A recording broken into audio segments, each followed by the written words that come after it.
Miss Cools. What are you doing? Right now I'm eating lunch. Do you want to go out on a bike ride? Oh, yeah, that sounds so fun. What bike do you want to ride? Should we ride our dirt touring bikes? All right, well, I'll see you in a little while. All right, see you soon.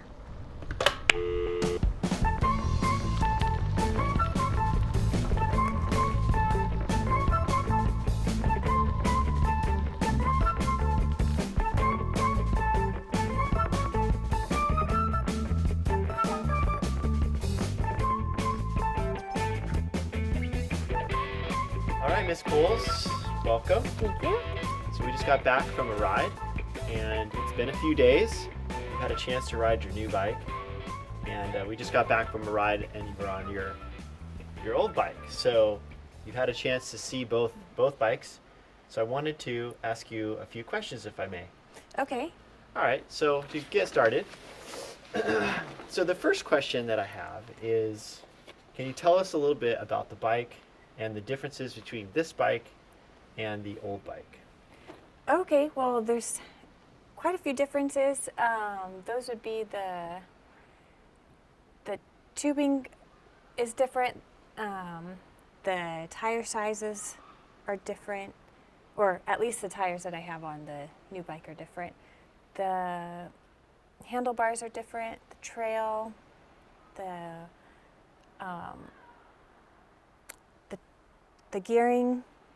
So those are a few of the main differences between the two bikes. Well, we should be able to get through this pretty quickly, I think. Okay.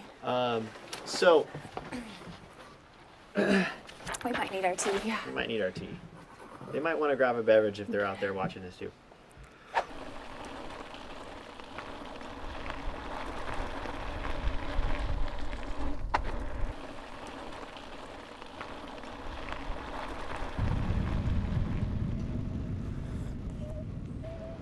Okay, well, let's start off with the frame, since that's probably one of the biggest differences. So this frame, why don't you tell me what the frame is? The steering geometry, the tubing sizes, the wall thicknesses. Okay. Yeah. Let's see. We'll start Or whatever with you can. Sound a little bit much. Let's see. We'll maybe start with the tube sizes. Okay. The Start there. tube is that one is standard diameter. Mm-hmm. Down tube is oversized. Okay. So that's the opposite of the Rando Fits bike, which is oversized top tube and standard down tube. Mm-hmm. Yeah, which. What about the steering geometry, the head tube angle on the steering? What's the difference there? Yeah, the head tube is a little bit slacker angle, and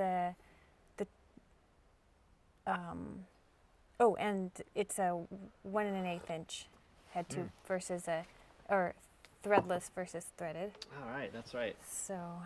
Actually, let's bring it over here so we can see it a little bit better while Okay. we're talking. Hopefully you'll. Won't be able to get a full view, but I will put up maybe I'll put up some B-roll while we're talking. But yeah, so here it is. I guess it's not going to fit in the frame of the camera here very well. So actually, I'm just going to set it over here. Okay. Okay, we'll put up some good B-roll. So why don't you go ahead and explain that one more time? What's the difference between the steering geometry on your dirt touring bike versus the Rando bike?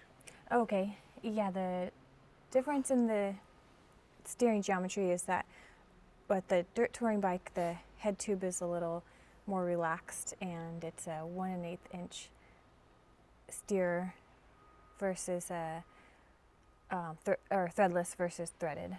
Yeah. Standard. Okay. And what's the trail figure on the new bike versus the old or Rando bike? So the trail on the new bike is Somewhere around 60, okay, yeah, and versus the old bike, which is around 40. I think I've gotten used to the quicker steering of the low trail on the single track, so like it'll feel a little bit easier to make the sharp turns, whereas it's I think a little bit more work to turn around the sharp turns on the dirt touring bike. So in comparison to the tube, do you feel a difference when you're riding the bikes? Yeah, the top tube does feel, I could feel the flex in the top tube on the dirt touring bike. You can. hmm The top tube is a little shorter on the dirt touring bike. So, and it has a longer stem. So that changes the handling on the front a little bit, probably makes it a little more stable also. And, but yeah, they, that's true. yeah. So what other things about this bike that are different compared to your rando bike? I guess a difference is the shifting. The rando bike has the down tube shifters and the dirt touring bike has brake lever shifters. So that definitely is different in that you don't have to reach down to shift. I've gotten pretty used to down tube shifters, so I think it becomes kind of automatic. But you do notice the difference when you're at brake lever shifters. You don't have to maybe think quite as much, anticipate the shifting quite as much, because you know you're going to have to take your hand off the bars when you shift with the down tube shifter. So you do have to kind of anticipate shifting a little bit more, I think. Although it does become kind of automatic, but still, overall it takes a little bit less effort, I think, and with the brake lever shifters. How's that triple front shifting? Does it shift pretty well with the It does. Campy shifters? Yeah, the shifting, we had to make a little bit of adjustment, and the adjustment fixed it. It's shifting really well. Yeah, I was surprised myself, actually.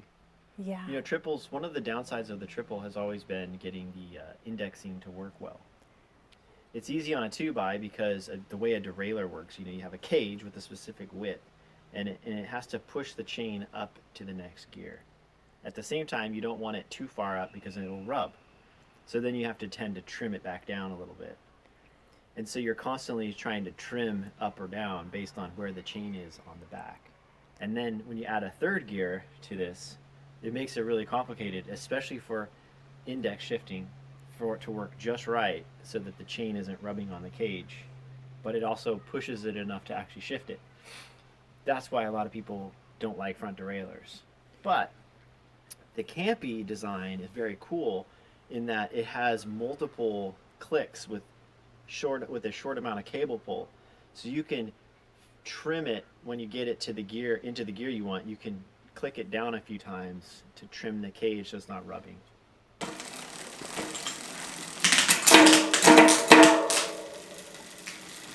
Wow, pretty good.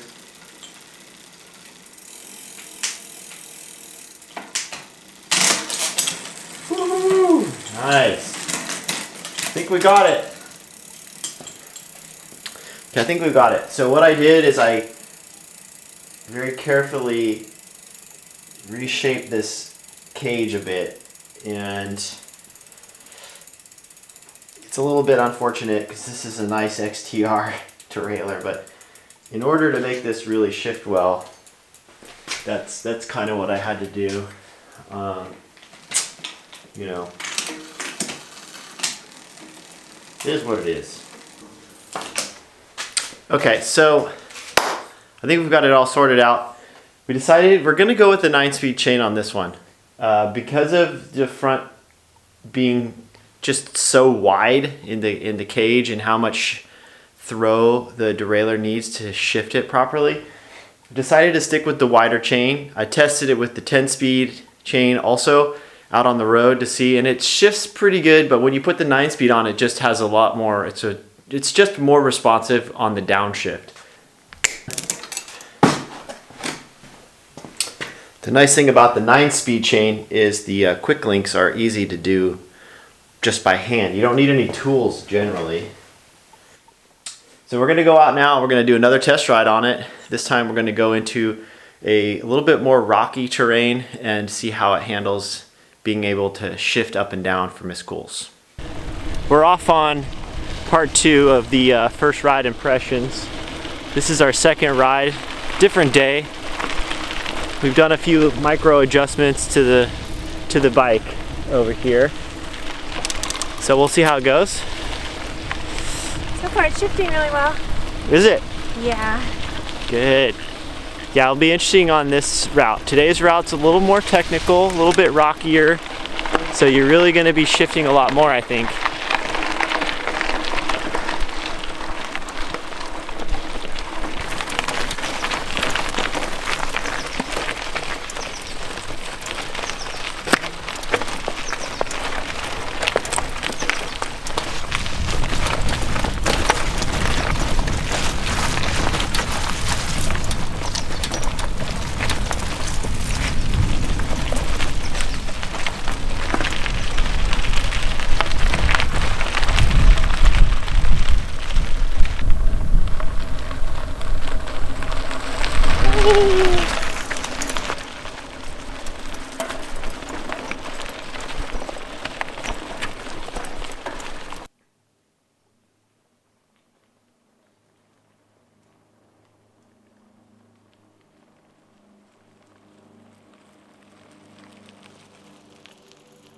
All right, everyone. Well, I think this was a good first impressions video with Miss Cools on her new dirt touring bike.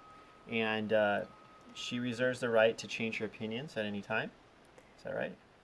The longer I ride it, I'll probably just notice more and more how fun of a bike it is. How great of a bike it is. I Yeah. agree. You will. I don't think you'll be disappointed in what it's capable of doing. And yeah, I can't wait to take it out on a proper adventure with bags and equipment attached. So stay tuned, everyone. And Don't hit the dial. Don't touch that dial. Is that what they say? What do they say in TV land? I Don't think touch that that was dial. what We'll they be right said. back. But we're not going to Yeah. be right back. So feel free to go someplace else in the meantime. But we will see you soon. Yeah, unless we suddenly think of something and turn the camera back on. You never know. But hope everyone's having a good start to the new year. A great start to the new year. Yep. And Cheers to that. 2024. Rim brakes are still alive. yep. Right. Oh yeah, I didn't talk about the rim brakes. Eh, We haven't gone we don't anywhere need to. yet. We don't need to. We don't want to lose any more subscribers than we already have. So we'll see you next time.